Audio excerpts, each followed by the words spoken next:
There are certain letter and letter combinations in the automotive lexicon that denote speed and power. M, AMG, RS are just two that come to mind, but if you're a fan of Cadillac, that letter has to be V.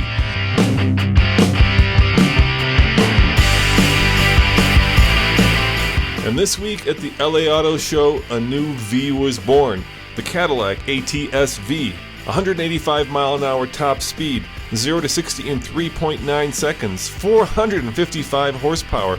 Those are just some of the numbers that make this car an outstanding performance machine. At least on paper, an outstanding performance machine. At this week's LA Auto Show, our man Andre had the chance to talk with David Leon, one of the chief engineers in charge of this brand new hot Cadillac ATS-V. And coming up next, almost everything you ever wanted to know.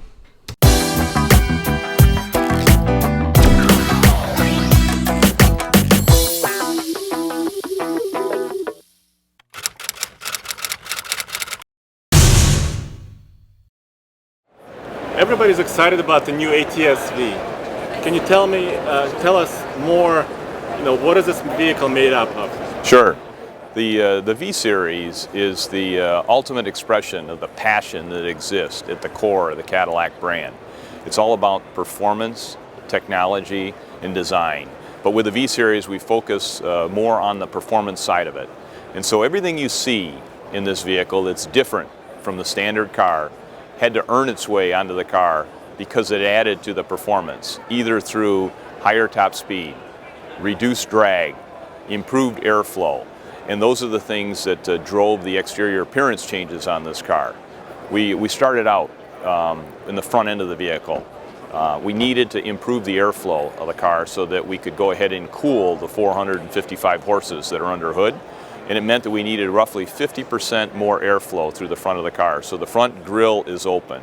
There's no less than 6 heat exchangers on this vehicle to cool engine, to cool the turbochargers, to cool the transmission, to cool the rear differential. All of those coolers are there so that the car right off the factory floor is track capable.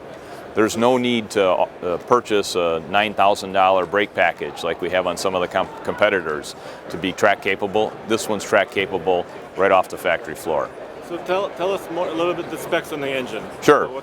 It's a 3.6 liter twin turbo V6, capable of 455 horsepower, 445 pound-feet of torque. Propels the vehicle 0 to 60 in 3.9 seconds and a vehicle top speed of 189 miles an hour. Car comes with either a 6-speed manual or an 8-speed automatic. With the 6-speed manual, we also brought new technology to the game this year. We have what we call active Rev Matching. With the paddles on the front side of the steering wheel, you activate Rev Matching and you get a perfectly matched upshift and downshift every time with a throttle blipping. We also have what we call no lift shift, so that when you're racing through the gears, put your right foot to the floor, and all you need to do is to grab the next gear, and there's no need to let off the throttle. Just activate the clutch, grab the next gear, and the engine power is right there with peak power through the entire shift. It allows us to maintain power and to achieve that power about 0.4 of a second faster than it would if you were to back off the throttle. We have track-capable brakes right off the factory floor.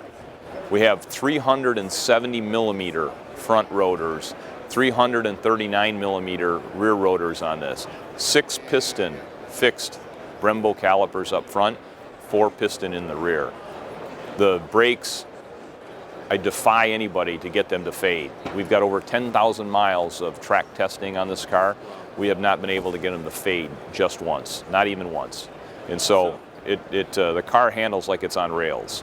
Nice. And the suspension, tell me a little bit about the suspension. Sure. We have a McPherson front suspension, and we have a dual ball joint lower control arm setup with a separate ride link and handling link.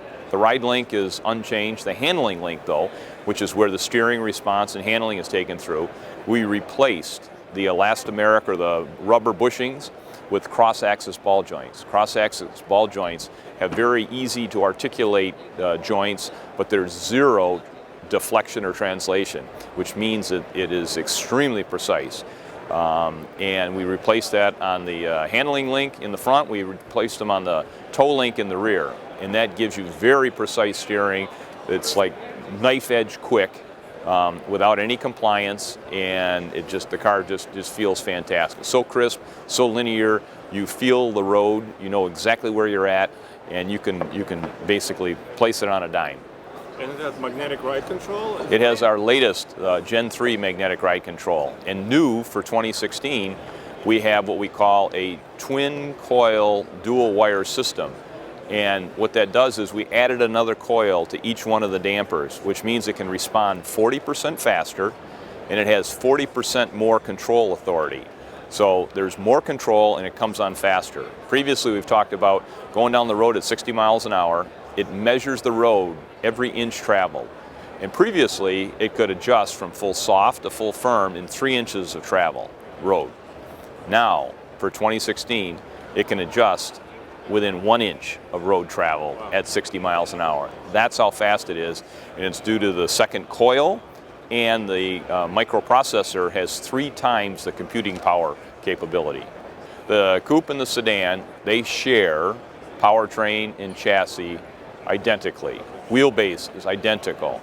Now the body is different, all right? And so the hood's the same, but from the A-pillar rearward, they're unique, okay? But underneath, it's the identical same performance. The roof on the coupe is a little bit lower, but it's lower in base trim as well as in V-Series. The cars weigh roughly the same as well. They're within 20 pounds of each other in overall weight. So they perform very similarly.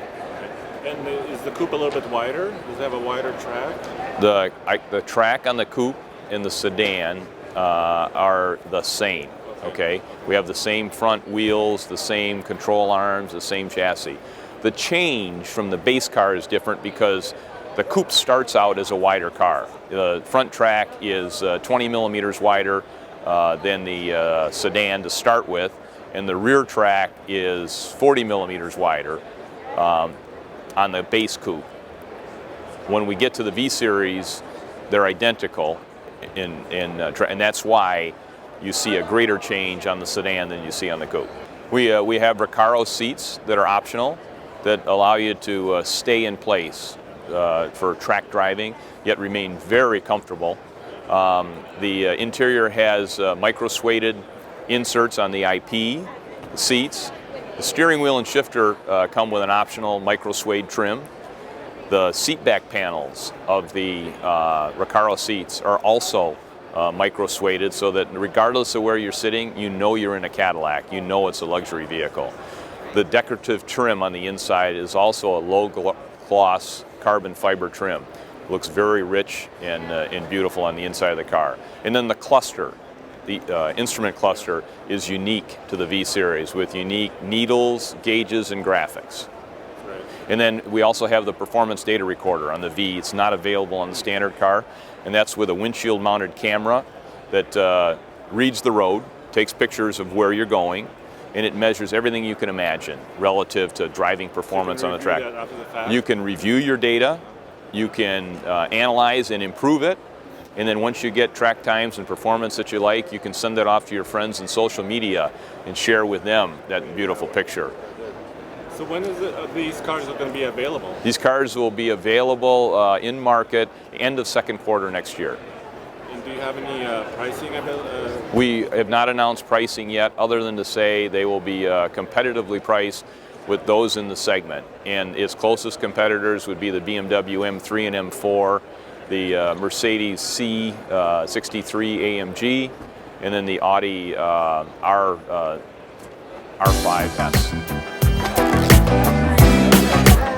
You saw it first on the Fast Lane Car.